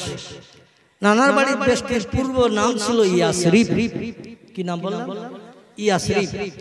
রসুল যেদিন ইয়াসরিবে পা দিলেন, মক্কা থেকে ইয়াসরিবের দূরত্ব ছিল তখন 600 কিলোমিটার রাস্তা, 400 মাইল দূরের পথ।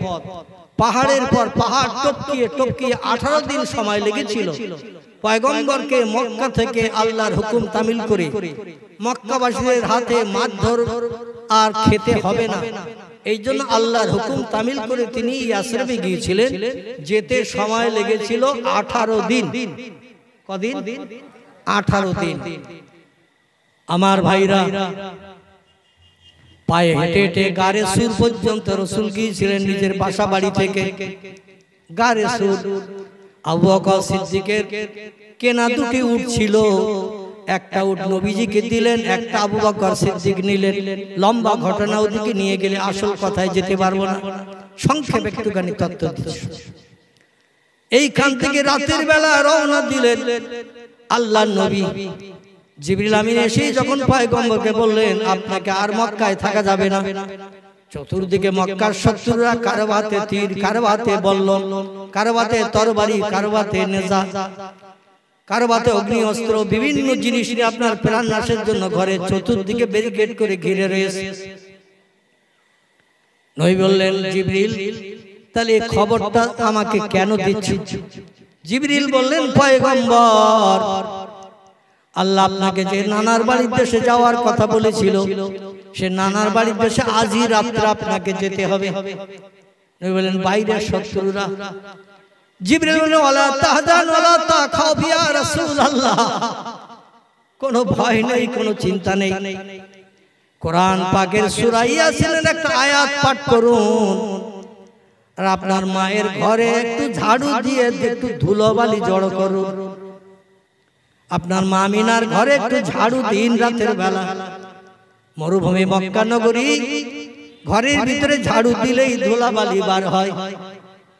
পাথরি এলাকা দেশ, পাহাড়ি এলাকা দেশ, একটু ধুলাবালি জড়ো করেন। নবী বললেন, ধুলাবালি জড়ো করার কারণ কি? বলে, ধুলাবালি একটু মুষ্টি করে নেবেন, নিয়ে ঘরের দরজা একটু ফাঁকা করে আপনি ছুরি দিয়ে দেবেন। আল্লাহর পয়গম্বর বলেন, ধুলা ছড়বো যেদিকে সেদিকে নাই ধুলা যাবে, কিন্তু ঘরের চতুর্দিকে তো লোকজন, তারা তো আমি বাইরে বার হলেই প্রাণ নাশ করবে। কারণ আবু জেহেল, আবু লাহাব, উমাইয়া বিন খালদ, সুফিয়ান ইবনে খালেদ হারবি, উতবা, উতাইবিয়া, শাইবিয়া, ইকরামা, আবু সুফিয়ান, এমন করে মুগিরা মিটিং করে সাব্যস্ত করেছে আজই আমার রাত্রে প্রাণ নাশ করবে। বাইরে কাসুর মাসুর আলোচনা হচ্ছিল ঘরের ভিতরে, তাও আমি শুনতে পাচ্ছি। এখন একদিকে ধুলা ছড়লে কিছু আল্লাহর রহমত হবে, কিন্তু বাকি অপর তিন দিকে। জিবরিল বলেন, আপনি শুধু মুঠাটা খুলে ছুঁড়ে দেবেন, বাকি কাজ আমার আল্লাহ, বাকি কাজ আমার আল্লাহ। ওই ধুলাগুলো আল্লাহ ফেরেশতাদের মাধ্যম দিয়ে চতুর্দিকে আপনার শত্রুদের চোখে সব নিক্ষেপ করে দেবে। আর প্রত্যেকের চোখের ভিতরে বড় বড় বালির দানা, গুঁড়ো দানা, মোটা করে আল্লাহ কাকরের মতো বড় বড় দানা ওদের চোখের ভিতরে ঢুকিয়ে দেবে। সবার চোখ অন্ধ হয়ে যাবে, আপনি বেরিয়ে যাবেন ওদের ঠেলিয়ে সরিয়ে, ওরা আপনাকে দেখতে পাবে না। আচ্ছা, সে সূরা ইয়াসিন এখনো আছে না নাই? সূরা ইয়াসিন আছে। এখন নবীজি বাস্তবে প্রমাণ করে দেখালেন। কারণ আমরা যদি রাস্তাঘাটে পথে চলতে যেরকম বিপদগ্রস্ত হই, শত্রুদের সম্মুখীন হই, আর রাস্তার কাকর পাথর কিছুটা সরে করে নিয়ে সূরা ইয়াসিনের আয়াতটা পাঠ করে আমরা যদি ছুড়ে দেই, মার বেশি হবে না কম হবে? কথা বলে, মার বেশি হবে। পাথর ছুড়লি কেন? কাকরের দানা মুখে ছুড়লি কেন? বলবে না, বলবে না। ইন্নাহুম ইয়াকিদুনা কাইদা ওয়া আকিদু কাইদা ফামাহিলিল কাফিরিনা আমহিলহুম রুয়াইদা। জোরে বলুন আল্লাহু আকবার।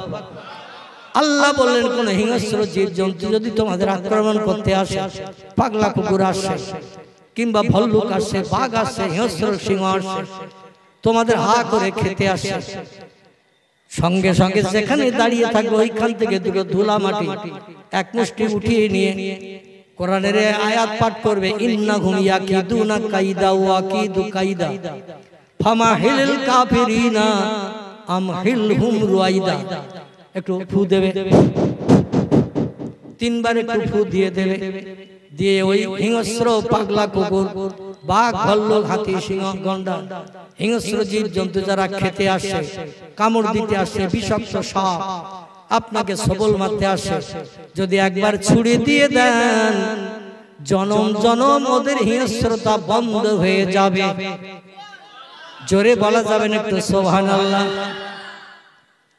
জীবনে কোরআন পড়ি না, কোন জায়গায় কোনটা লাগাতে হবে তাও একটু আমরা জানি না, আর যদিও বা আমরা জানি লাগালেও কাজ হয় না। ঠিক না ভুল? লাগালেও কাজ হয় না। তার কারণ হলো দৈনন্দিন 24 ঘন্টা একটা ঘন্টা কোরআনের পিছনে সময় দিতে পারি না। আল্লাহর পাক কালাম কোরআনে একটাবার হাত 24 ঘন্টায় লাগাতে পারি না। আল্লাহর পবিত্র বাণী জীবনে একটু চোখও দেখার সময় পাই না। আর পাগলা কুকুর কামড়াতে আসছে, তাই ইন্নাহু ইয়াকিদুনা কাইদা পড়ে ধুলো নিয়ে যদি মারি, ওই ইট খেয়ে আরো বেশি আক্রমণ করবে না? করবে না? আরো বেশি আক্রমণ করবে। আগে কোরআনের মহব্বত করতে হবে, কোরআনকে ভালোবাসতে হবে, কোরআনের সঙ্গে গাঢ় সম্পর্ক তৈরি করতে হবে, তাহলে কোরআন আপনার ডাকে সাড়া দেবে। যেমন আল্লাহ আপনার ডাকে সাড়া দেওয়ার ওয়াদা করেছেন, আল্লাহু লা ইখলিফুল মিয়াদ, ইন্নাল্লাহা লা ইখলিফুল মিয়াদ। আল্লাহ বলেন যত ওয়াদা কোরআন আমি করেছি, আমার একটা ওয়াদা কোনোদিন ভঙ্গ করি নাই এবং ভবিষ্যতও করব না। আল্লাহ পাকের পয়গম্বর ইয়াসরিবের দেশে যেই গেলেন, সে দেশের মানুষেরা দলে দলে পাহাড়ের মাথায় দাঁড়িয়ে অপেক্ষা করছিল। মক্কা নগরীতে মুহাম্মদ নামের একটা লোক নতুন আবিষ্কার হয়েছে, নতুন ধর্মের প্রচার করছে। তা ধর্মের মূল মন্ত্র হলো কলেমা লা ইলাহা ইল্লাল্লাহ। যে কলেমা আদম নবী পড়েছিল, শীষ নবী পড়েছিল, ইদ্রিস নবী পড়েছিল, নূহ নবী পড়েছিল, ইব্রাহিম নবী পড়েছে, ইসমাইল পড়েছে, ইসহাক পড়েছে, ইয়াকুব পড়েছে, ইউসুফ পড়েছে, দাউদ পড়েছে, সুলাইমান পড়েছে, মুসা পড়েছে, হারুন পড়েছে, হুদ পড়েছে, লূত পড়েছে, সালেহ পড়েছে, জাকারিয়া পড়েছে, ইহইয়া পড়েছে, আইয়ুব পড়েছে, ইউনুস পড়েছে, শুআয়ব পড়েছে, ইলিয়াস পড়েছে, ওজাইর পড়েছে, ঈসা পড়েছে, সর্বশেষে পড়েছেন আমাদের পয়গম্বর মুহাম্মাদুর রাসূলুল্লাহ। চিল্লায়ে বলুন একটু সুবহানাল্লাহ। এই কলেমার দাওয়াত 13 বছর মক্কা নগরীতে নবী দিল। মাত্র 40 জনের মতো মতান্তরে কিছু কম বেশি 13 বছরে কলেমা পড়ে নবীজির হাতে হাতে ঈমান এনেছিল। আবার কলেমা যারা পড়েছে তারা গোপন থাকে, প্রকাশ করে না। প্রকাশ করলেই বক্কার লিডারদের হাতে মারধর খেতে হবে, বিবি বিধবা হবে, সন্তান এতিম হবে, জীবন নাশ করে দেবে। এজন্য গোপনে গোপনে তারা কলেমা প্রচার প্রসার করত গোপনে। কিন্তু মদিনায় যখন নবীজি গেলেন, দলে দলে মানুষ পয়গম্বরের হাতে হাত দিয়ে কলেমা পড়ে মুসলমান হয়ে নবীজির চাঁদ মুখে হাসি ফুটিয়েছিলেন। জোরে বলুন একটু সুবহানাল্লাহ। আল্লাহ বলেন, হাবিব এই দেশটির পূর্ব নাম ছিল ইয়াসরিব, এখন এই দেশে এসে কলেমার দাওয়াত দিয়ে খুশি না অখুশি? রাসূল বলেন, আল্লাহ এরা যে কলেমার জন্য এত উদ্গ্রীব, আগে যদি জানতাম মক্কায় 13 বছর সময় নষ্ট না করে আমি এখানেই এসে কলেমার দাওয়াত দিতাম।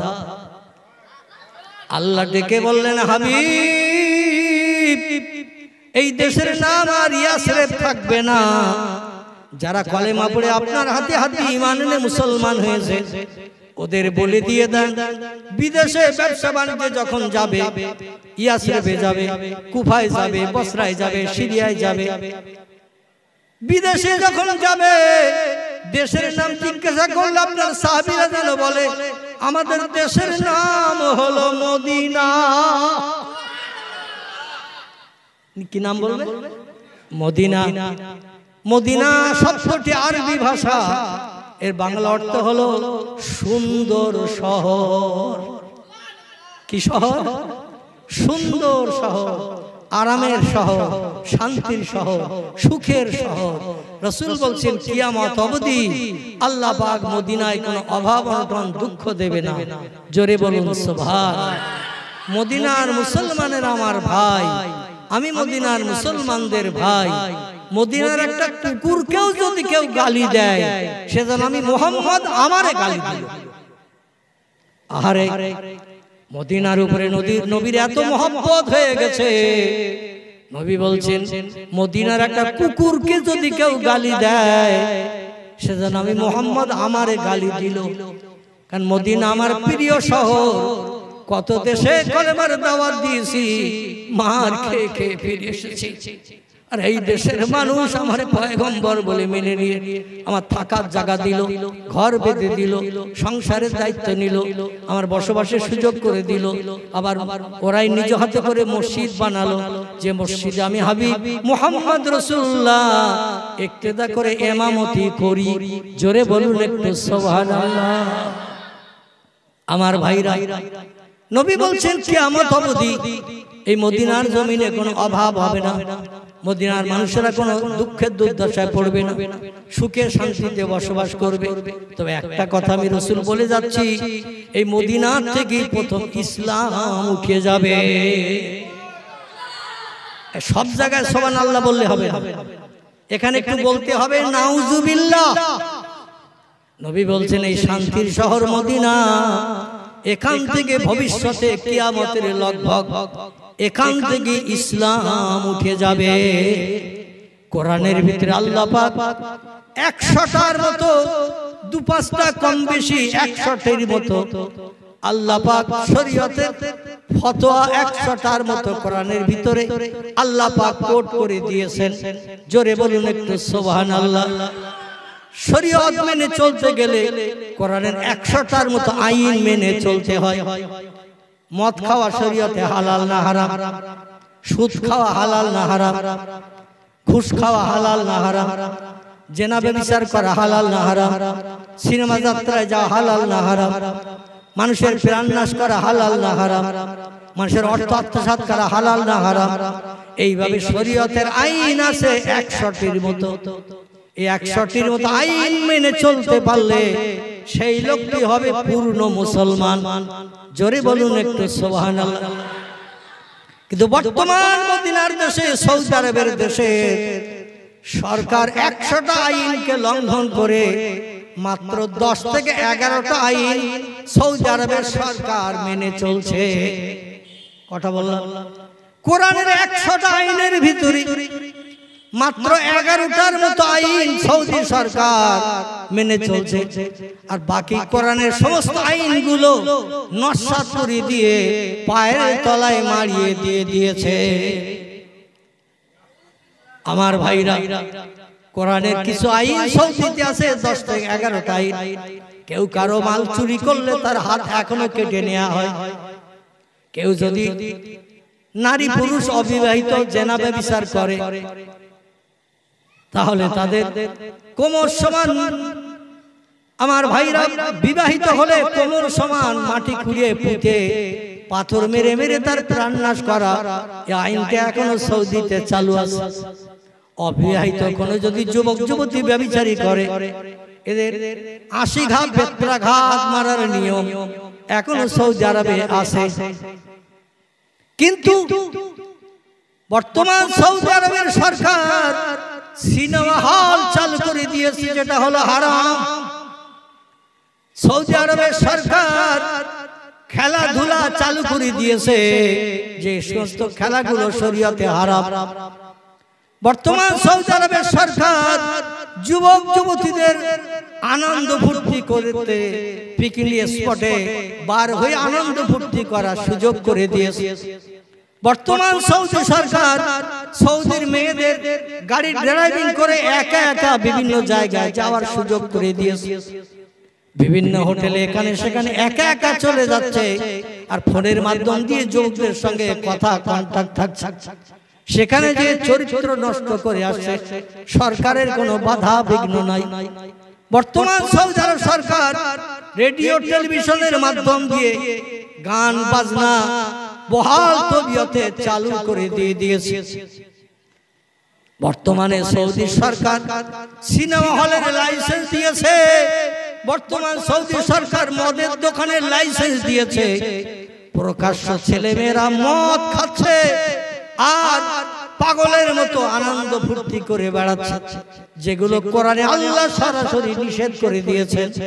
ও হারামার রিবা, টাকা দিয়ে তোমরা যেন বেশি টাকা নিও না, ওটা তোমাদের জন্য সুদ। রাসূল বলছেন যারা সুদ খায় এদের সবথেকে কম মর্যাদার অপরাধ হলো নিজের মায়ের সঙ্গে ৩৬ বার জিনা করেছে। এই জোরে বলুন নাউজুবিল্লাহ। নিজের মায়ের সঙ্গে জিনা করলে যে গুনাহ হয়, যে লোকটা সুদে টাকা দিয়ে কুশিদ পার করে নাই, দিচ্ছি ২০০০, এক মাস পরে দেবে ২২৫০ কিংবা ২৫০০, এরই নাম হলো সুদ। টাকা দিয়ে বেশি টাকা নেওয়া যাবে না।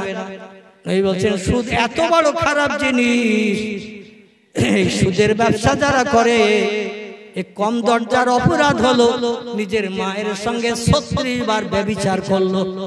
চিল্লায়ে বলুন নাউজুবিল্লাহ। আপনাদের এখানে অবশ্য কোনো ব্যক্তি সুদে টাকা দেয় না, দেয় নাকি? বর্তমানে সুদখোর যারা, এদের এখন দাপট চলছে। এরাই বড় বড় নেতা, এরা বড় বড় হোমরাচর অমুক তমুক, বড় বড় মদখোর, মদ খেয়ে রাস্তার ধারে মাঝে মাঝে ৪ হাত পা ছেড়ে দিয়ে পড়ে থাকে। আল্লাহ কোরআনে বললেন হারামাল খামার, মদ তোমাদের জন্য খাওয়া আমি হারাম সাব্যস্ত করেছি। ইন্নামাল খামরু ওয়াল মাইসিরু ওয়াল আনসাবু ওয়াল আজলামু রিজসুম মিন আমালিশ শাইতান। নিশ্চয়ই মদ, গাঁজা, তাস, পাশা, জুয়া এগুলো হলো শয়তানের কাজ, আমি এগুলো তোমাদের জন্য হারাম করে দিয়েছি। আমার ভাইরা, সৌদি সরকার এখন যুবক যুবতীদের খুশি করার জন্য মদ খাওয়ার বেদম পাওয়ার দিয়ে দিয়েছে। দোকান খোলার জন্য লাইসেন্স দিয়ে দিয়েছে, সিনেমা হল খোলার লাইসেন্স দিয়ে দিয়েছে, ফুটবল খেলার লাইসেন্স দিয়ে দিয়েছে। পুরুষদের সতর হলো হাঁটুর নিচে থেকে নিয়ে নাভির উপর পর্যন্ত, এটা হলো পুরুষদের সতর। আর মেয়েদের সতর হলো মাথার তালু থেকে নিয়ে পায়ের গোসের নিচে পর্যন্ত, এটা মেয়েদের সতর, এটা পর্দা। মেয়েদের শুধু পর্দা নয়, ছেলেদেরও পর্দা। ইন্নামাল মুমিনিনা ইয়াগুদ্দু মিন আবসারিহিম। জোরে বলুন আল্লাহু আকবার। আল্লাহ বলছেন ও মেয়েরা তোমরা শুধু পর্দা পর্দা করে রাস্তাঘাটে চলবে, আর ছেলেরা উলঙ্গ বেহায়াপনা হয়ে চলবে। না না না, আমি ছেলেদেরও পর্দা ঘোষণা করে দিয়েছি। ইন্নামাল মুমিনিনা ইয়াগুদ্দু মিন আবসারিহিম। ও দুনিয়ার যুবক পুরুষ, ও দুনিয়ার পুরুষেরা, রাস্তাঘাটে যখন চলবে তোমার চোখ দুটো রাস্তার দিকে অবনত দৃষ্টিতে তাকাবে, সামনের দিকে তাকাবে না। এই তুমি কাছের কাছে দেখবে, কোনো পরনারীর চেহারার দিকে তাকবে না, তাদের দিকে নজর করবে না। যদি তোমার নজর কোনো পরনারীর চেহারার দিকে পড়ে তাহলে তোমার চোখ দুটো নাপাক হয়ে গেল। আর চোখ যদি নাপাক হয়ে যায়, ওই নাপাক চোখ আমার জান্নাতে যাবে না। কারণ আমার জান্নাত হলো পবিত্র জায়গা, সেখানে পেশাব ঘর নাই, পায়খানা ঘর নাই, সেখানে কোনো রকম নোংরা নাই, সেখানে কোনো থুতু বান্দা ফেলবে না। জোরে বলুন একটু সুবহানাল্লাহ। আমার জান্নাত হলো পবিত্র জায়গা, এই পবিত্র জায়গায় তোমাদের নাপাক চোখ যাবে না। নাপাক চোখ পরিষ্কার করে পাক করতে হবে। আর নাপাক চোখ পরিষ্কারের জন্য আমি জাহান্নামের আগুন সাবান রেডি করে রেখেছি। কি সাবান? জাহান্নামের আগুন সাবান রেডি করে রেখেছি। চোখে যত ময়লা মাখাবে, মাখাও পৃথিবীতে, আমার ফেরেশতারা ধোপার কাজ করে জাহান্নামের আগুন সাবান দিয়ে দিয়ে চোখের ময়লা পরিষ্কার করবে। হাতে যত ময়লা মাখবে, সুদের টাকা নেবে, ঘুষের টাকা নেবে, এমন করে মদের গেলার ধরবে, যত নোংরা জিনিস তোমার হাতে ধরবে, হাত না পাক হয়ে যাবে। ওই হাত আমার জাহান্নামের আগুন সাবান দিয়ে পরিষ্কার না হওয়া পর্যন্ত আমার জান্নাতের দরজার ধার গড়ায় তোমরা পৌঁছাতে পারবে না। এই জন্য কোরআনের বিধান মান্য করে চলতে হবে। তবে আল্লাহর নবী বলে গেছেন ১৫০০ বছর আগে এই আমার মৃত্যুভূমির দেশ, পৃথিবীর সেরা দুটি জায়গা, একটি জায়গার নাম মক্কাতুল মুকাররমা, একটি জায়গার নাম হল আল মদিনাতুল মুনাওয়ারা। মক্কা মুকাররমা এই জন্য সেরা, এখানে আছে পৃথিবীর সেরা ইবাদতের ঘর, যে ঘরটির নাম হলো কাবা বাইতুল্লাহ। কি নাম? কাবা বাইতুল্লাহ। ৩৩ ফুট উঁচু, ৩৩ ফুট আড়, ৩৩ ফুট লম্বা। যেদিকে তাকাবেন মেকার একই রকম, ২২ হাত উঁচু, ২২ হাত লম্বা, ২২ হাত আড়। যেদিকে তাকাবেন মেকার একই রকম। একটা দরজা আছে আমাদের পূর্ব দিকে, জোরে বলুন সুবহানাল্লাহ। কাবার পশ্চিম দিক থেকে যারা আসে, ইংল্যান্ড, আমেরিকা, জাপান, জার্মান, পশ্চিম দিক থেকে যারা আসে, ওরা এসেই কিন্তু কাবা শরীফে ঢুকলে দরজা দেখতে পায় না। ইয়ামানের দিক থেকে, দক্ষিণ দিক থেকে যারা আসে, ওরা এসে আমার ভাইরা বাবা ইসমাইল, বাবা ইব্রাহিমের গেট দিয়ে ঢুকলে কিন্তু দরজা দেখতে পায় না। উত্তরের দিক থেকে যারা আসে, রিয়াদের দেশের দিক থেকে, পারস্যের দিক থেকে, উত্তর দিক থেকে যারা আসে, কাবার চাতলে ঢুকলে দরজা দেখতে পায় না। কিন্তু আল্লাহ পাক, আমরা ভারতের অধম গুনাহগার নবীর উম্মত, আমাদের জন্য যত নেয়ামত অধিকাংশ সব মক্কা শরীফে আমাদের দিকেই দান করে দিয়েছেন। নারায়ে তাকবীর। শুনলে খুশি হয়ে যাবেন। কাবা শরীফের একটাই মাত্র দরজা, ১৮৬ মতান্তরে ২১০ কেজি সোনা দিয়ে দরজাটা কভারিং করা আছে। কতটা সোনা? ১৮৬ মতান্তরে ২১০ কেজি। আগে ছিল ১৮৬, পরবর্তীতে আবার কিছু সোনা বাড়তি করে জোড়া হয়েছে, যে ২১০ কেজি সোনা কাবার দরজায় পাতাম করে লাগানো আছে। আর কোরআন শরীফের হরফগুলো সব সুন্দর করে লেখা আছে। জোরে বলুন সুবহানাল্লাহ। এটা হলো আল্লাহর ইবাদতের ঘর, মসজিদ। যেখানে ইবাদত করা হয় তাকে কি বলা হয়? কথা বলে মসজিদ। মসজিদ সাজাদা ইয়াসজুদু, সাজাদান শব্দের অর্থ হলো যেখানে আল্লাহর উদ্দেশ্যে সেজদা করা হয়। এই সেজদার জায়গাটাকে বলা হয় মাসাজিদ বা মসজিদ। জোরে বলুন সুবহানাল্লাহ। এই মসজিদ পৃথিবীতে সব দেশে আছে না নাই? পৃথিবীর এমন কোন দেশ নাই যে দেশে মুসলমান নাই। আল্লাহর অফুরন্ত রহমত। পৃথিবীর ২২৮টা দেশ বর্তমান বিদ্যমান। অনেক দেশে হিন্দু নাই, অনেক দেশে জৈন নাই, অনেক দেশে খ্রিস্টান নাই, অনেক দেশে ইহুদি নাই, অনেক দেশে শিখ নাই। কিন্তু মুসলমান এমন একটা জাতি পৃথিবীর সব দেশে বসবাস করছে। জোরে বলুন সুবহানাল্লাহ। আর মুসলমান যে দেশে বাস করে সে দেশে মসজিদ আছে না নাই? কারণ দুনিয়ায় তো শুধু বাস করলে হবে না, আল্লাহর ইবাদত তো করতে হবে। এজন্য সব দেশে মসজিদ আছে। তো দুনিয়ার সব দেশের মসজিদে ১ রাকাত নামাজ পড়লে ১ রাকাত নামাজ পড়ার সব পাওয়া যায়। দুনিয়ায় যত দামি দামি মসজিদ আছে, বড় বড় মসজিদ, পাথর লাগানো, শ্বেত পাথর লাগানো, সৌন্দর্যমণ্ডিত ঝাড়বাতি লাগানো, যত বড় বড় দামি দামি মসজিদ আছে, সব মসজিদে ১ রাকাত নামাজ পড়লে ১ রাকাত নামাজ পড়ার সব পাওয়া যাবে।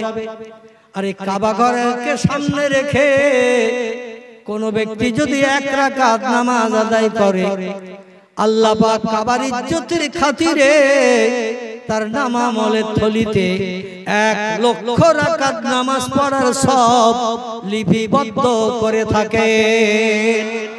নারায়ে তাকবীর। পৃথিবীতে আরেকটা মসজিদ আছে, যে মসজিদের নাম হলো মসজিদে নববী। কি নাম? নবী নিজ হাতে করে বানিয়েছিলেন ওই মদিনায়, যে নিজ হাতে করে সাহাবীদের সঙ্গে করে নিয়ে খেজুরের পাতার ডাঁটা দিয়ে বেড়া বানিয়েছিলেন, আর খেজুরের পাতা দিয়ে উপরে চাল ছেয়েছিলেন। এই মসজিদটা প্রথম বানানো হয়েছিল মসজিদে নববী। জোরে বলুন সুবহানাল্লাহ।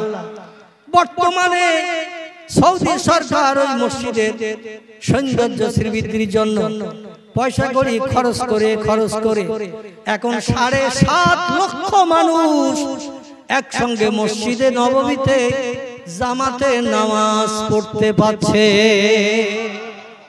নবী বললেন, আমার এই হাতে গড়া মসজিদ আমার হাতের ইজ্জতের খাতিরে আল্লাহ এত সম্মান দান করেছে।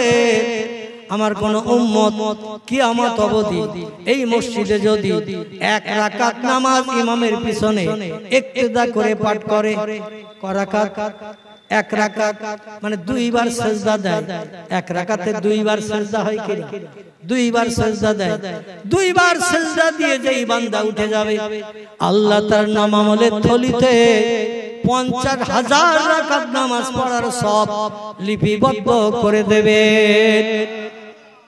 তাফসীরের কিতাবে এসেছে পৃথিবীতে প্রথম মসজিদ নববীর আগে তাম পৃথিবীতে প্রথম যে মসজিদটি বানানো হয়েছিল এই মসজিদটি প্যালেস্টাইনের জেরুজালেমে অবস্থিত।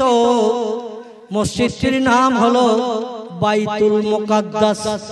কি নাম বললাম? সুবহানাল্লাযী আসরা বিআবদিহি লাইলাম মিনাল মাসজিদিল হারামে ইলাল মাসজিদিল আকসা। জোরে বলুন একটু সুবহানাল্লাহ। কোরআনের ভাষায় আল্লাহ মসজিদটির নামকরণ করেছেন মসজিদুল আকসা। কি নাম বললাম? মসজিদুল আকসা। আমরা মসজিদটার নাম বলি বাইতুল মুকাদ্দাস। এই মসজিদটা বানিয়েছিলেন পয়গম্বর দাউদ নবী আলাইহিস সালাতু সালাম। কি নবী বললেন? দাউদ নবী। ওই প্যালেস্টাইনের জমিনে তিনি যখন বসবাস করছিলেন পয়গম্বর হয়ে, এবং তিনি ছিলেন বাদশাহ। দাউদ নবীকে আল্লাহ বাদশাহিত্ব দিয়েছিল এবং পয়গম্বরী দিয়েছিল। তো তিনি বাদশাহ হওয়ার কারণে একটা মসজিদের ভিত গড়েছিলেন। এই ভিতটা গাড়ার পরে দাউদ আলাইহিস সালামের মৃত্যু হয়ে গিয়েছিল, বৃদ্ধ বয়সে তার প্রাণ নাশ হয়ে গিয়েছিল। তার 12 মতান্তরে 15টি পুত্র সন্তান ছিল। এই ছেলেদের ভিতরে কনিষ্ঠ বেটা ছিলেন যিনি সবথেকে ছোট, এর নাম ছিল সুলাইমান। কি নাম বললাম? সুলাইমান। আল্লাহ তাকেও বাবার স্থলাভিষিক্ত করে দাউদ নবীর পরবর্তীতে সুলাইমান 7 বছর মতান্তরে 8 বছর বয়সে, আবার কোন বর্ণনাকারী বলেছেন 6 বছর বয়সে আল্লাহ তার ব্রেন মগজ এত সাফ করে দিয়েছিলেন। এই 12 মতান্তরে 15টি ছেলের কাছে প্রশ্ন করেছিলেন দাউদ নবী যে আমার দুটো প্রশ্নের উত্তর যে দেবে আমার পরে সে রাজসিংহাসনে বসে বাদশাহিত্ব করবে। ছেলেরা বলল, মা সালাকা ইয়া আবি। কি প্রশ্ন বলে? দাউদ নবী বলেছিল পৃথিবীতে সবথেকে দূরের দেশ কোনটি? কোথা? পৃথিবীতে সবথেকে দূরের দেশ কোনটি? যে ছেলেটা সঠিক উত্তর দেবে সেই ছেলেটা আমার পরে রাজসিংহাসনে বসবে। আমি অসুস্থ মৃত্যু শয্যায় শায়িত, খুব বেশি সময় আর বাঁচব না, কারণ পয়গম্বরের আল্লাহর ওলিরা মরণের খবর আগাম জানতে পারে। জোরে বলুন একটু সুবহানাল্লাহ। এই জন্য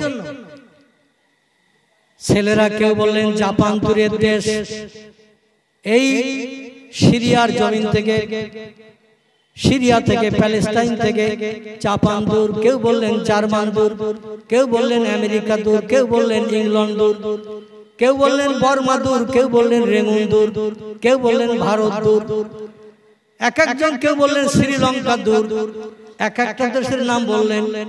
দাউদ বললেন তোমাদের উত্তর সঠিক হয়নি। ছেলেরা ডেকে বলেন, আব্বা তাহলে সঠিক উত্তর কি? কোন দেশটা আপনার কাছে দূরের দেশ আপনি বলে দেন। পয়গম্বর বললেন তোমরা সবাই কি উত্তর দিয়েছো? ছেলেরা বললেন না মিয়া আবি, আমরা সবাই দিয়েছি, তবে ছোট ভাই দেয়নি। ছোট ভাই ইউসুফ দেয়নি, এই সুলাইমান দেয়নি, কারণ সুলাইমান বাচ্চা, আপনি প্রশ্ন করবেন আমরা উত্তর দেব, তাই সুলাইমান শুনতে এসেছে। আমরা এত এত দূরের দেশের নাম বললাম, কোন নাম পছন্দ হয়নি, এজন্য তাহলে আপনি বলে দিন। পয়গম্বর বলে একটা ছেলে এখনো বাকি। ছেলে বলে না আমি আবিহা। বলে তাহলে আপনি কি সুলাইমানের কাছে জিজ্ঞাসা করতে চান? দাউদ নবী বললেন নাম হা। সবাইকে জিজ্ঞাসা করে উত্তর না দিতে পারলে আমি বলে দেব। সুলাইমানকে ডেকে বলা হলো বাবা তুমি কি বলতে পারবে পৃথিবীতে সব থেকে দূরের দেশ কোনটি? আল্লাহ পাক যাকে পয়গম্বর বানান, ইলমে লাদুনির জ্ঞান, আধ্যাত্মিক জ্ঞান, আসমানি জ্ঞান আল্লাহ তাদের দান করে। এদের দুনিয়ার স্কুলে পড়ার কোনো দরকার আছে নাকি? আল্লাহ বলেন ওমা উতিতুম মিনাল ইলমি ইল্লা কালিলা। ও মানুষ তোমাদের মগজে যে জ্ঞান, যে জ্ঞানের মাধ্যম দিয়ে ক্যালকুলেটর বানিয়েছো, কম্পিউটার বানিয়েছো, রিমোট কন্ট্রোল বানিয়েছো, স্যাটেলাইট বানিয়েছো, ইন্টারনেট বানিয়েছো, উপগ্রহ বানিয়েছো, চন্দ্রযান বানিয়েছো, পাতাল রেল বানিয়েছো, স্পুটনিক বানিয়েছো, অ্যাপোলো বানিয়েছো, ওয়্যারলেস বানিয়েছো, টেলিফোন মেশিন বানিয়েছো, মোবাইল বানিয়েছো, কত কিছু তোমরা বানিয়েছো। তোমাদের মগজের জ্ঞান কতটা তোমরা কি জানো? আল্লাহ বলছেন আমি বলে দিচ্ছি শুনে নাও, ইল্লা কালিলা। তোমাদের মগজের জ্ঞান হলো আমি আল্লাহ আমার জ্ঞানের কাছে সামান্যতম। জোরে বলুন একটু সুবহানাল্লাহ। বাংলা ডিকশনারি আবিধানে লেখা হয়েছে তম শব্দের বাংলা অর্থ হলো ক্ষুদ্রতি ক্ষুদ্র, যা খালি চোখে দেখতে পাওয়া যায় না, এরই নাম হলো তম। মানে ক্ষুদ্রের থেকেও কম, এরই নাম হলো তম। আল্লাহ তোমাদের জ্ঞান ক্ষুদ্রতি ক্ষুদ্র থেকেও কম, জাররা থেকেও কম। আমি আল্লাহ আমার জ্ঞান হলো অসীম জ্ঞান।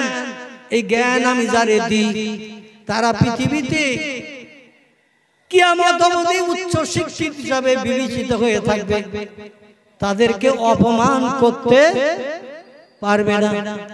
সুলাইমান 6 বছরের বাচ্চা, মতান্তরে 7 বছরের বাচ্চা, ছোট বাচ্চা। দাউদ নবী বলছেন বাবা তুমি কি বলতে পারো কোন দেশটা দূরের দেশ? সুলাইমান বলে আব্বা আমার ভাইরা যত দেশের নাম বলেছে আমার কাছেও দেশ দূরের দেশ নয়। দাউদ পয়গম্বর বলছে কারণ জাপান তো অনেক দূর, জার্মান অনেক দূর, আমেরিকা অনেক দূর, ইংল্যান্ড অনেক দূর, হল্যান্ড অনেক দূর, পারস্য অনেক দূর, তুরস্ক অনেক দূর, ভারত অনেক দূর, শ্রীলঙ্কা অনেক দূর, বর্মা অনেক দূর, রেঙ্গুন অনেক দূর, থাইল্যান্ড অনেক দূর, সিঙ্গাপুর অনেক দূর। কিন্তু তোমার কাছে দূরের দেশ কেন? তোমার কাছে দূরের দেশ হয় না? সুলাইমান দেখে বলে আব্বা কোন একজন ব্যক্তি যদি পৃথিবীর কোন দেশে যে হারিয়ে যেয়ে থাকে, কোন দেশে যে যদি পালিয়ে থাকে, খুঁজতে খুঁজতে একদিন একদিন তার সন্ধান পাওয়া যাবে। যে দেশে যে থাক না কেন খোঁজ করতে করতে খোঁজ করতে করতে একদিন একদিন তার সন্ধান পাওয়া যাবে। এই জন্য দূরের দেশ আমার কাছে ওটা দূরের দেশ নয়। হারানোর জিনিস খুঁজে যদি পাওয়া গেল তাহলে দূরের দেশ কি করে হলো? দাউদ নবী বলে তাহলে তোমার কাছে দূরের দেশ কোনটি? সুলাইমান বলে আব্বা দূরের দেশ আমার কাছে সেই দেশটির নাম হলো কবর। জোরে বলা যাবে না একটু সুবহানাল্লাহ? ছেলেরা বলে আব্বা ও বাচ্চা মানুষের ব্রেনে জ্ঞানটা নাই, কবর আমাদের বাড়ির পাশে নজর করলেই দেখা যায়। আমাদের সরকারি কবরস্থান আছে, দুপা হেঁটে গেলেই দেখতে পাওয়া যায়। সুলাইমান বলছে কবর দূরের দেশ, কবর তো মাথা উঁচু করলেই দেখতে পাওয়া যায়। ওর কথা কিছু মনে নেবেন না। এখন আমরা যে দেশের নাম বলেছি এর থেকে কোনটা দূরের আপনি সাব্যস্ত করেন। দাউদ পয়গম্বর ডেকে বলে সুলাইমান নজর করলেই তো কবর দেখতে পাওয়া যায়, দুপা হেঁটে গেলেই কবর দেখতে পাওয়া যায়। এত বাড়ির কাছাকাছি কবর থাকতে, কবরস্থান থাকতে তুমি দূরের দেশ কেন বললে?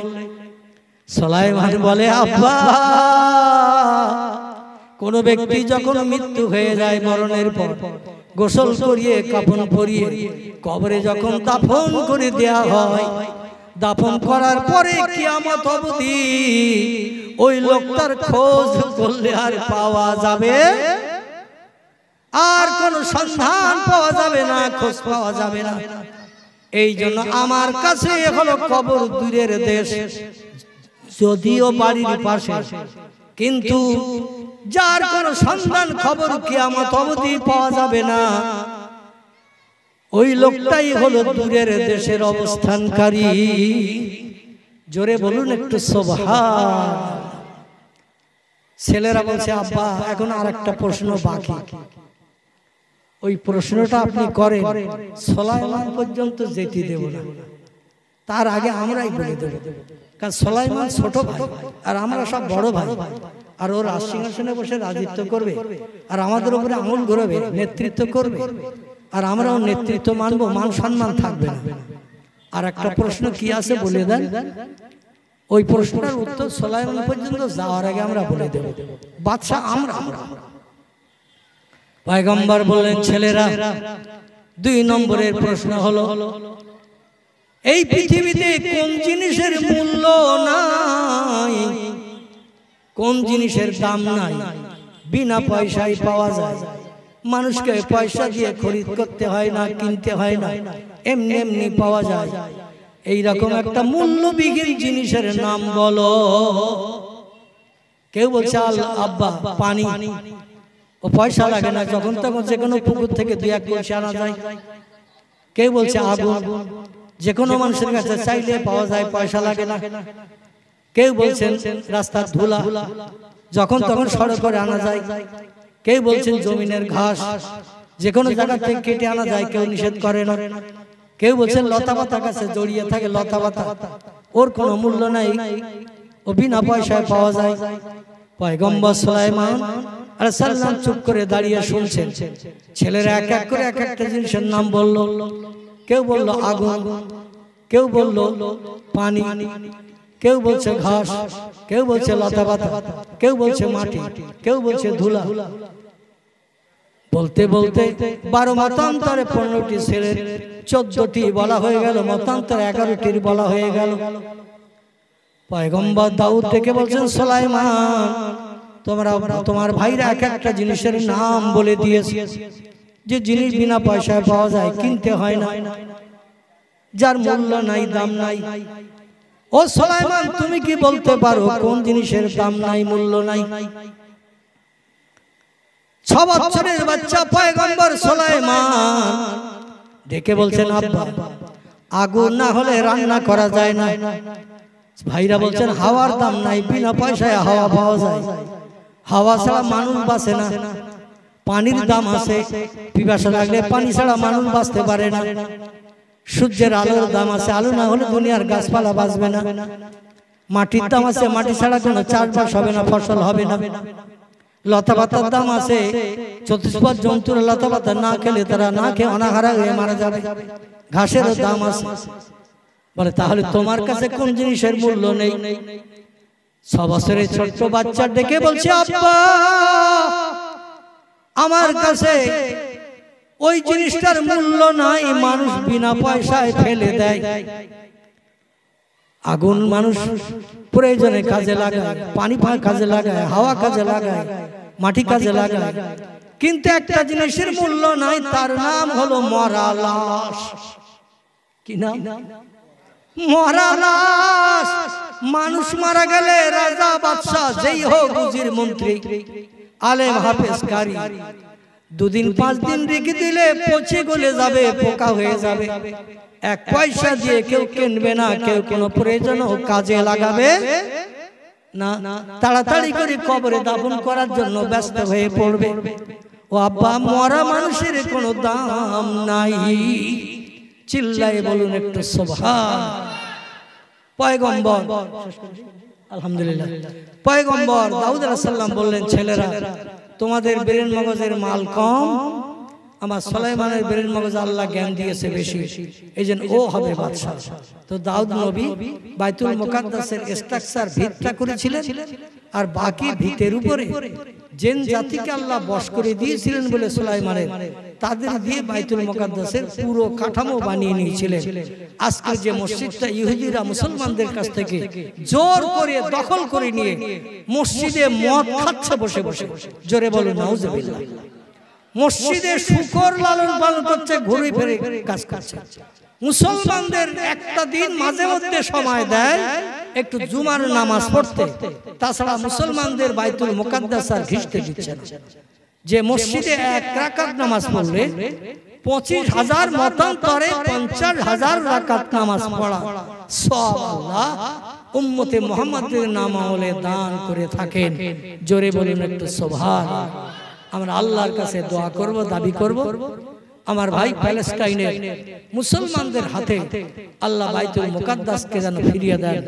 হাদিস শরীফে এসেছে, নবীজি বলছেন বাইতুল মুকাদ্দাসের ওখানেই আল্লাহ পাক আরশ পাক নামিয়ে নিয়ে আসবেন, হাসরের মাঠ ওখানে সংগঠিত করবেন, ওখান থেকে বিচার আচার শুরু করবেন।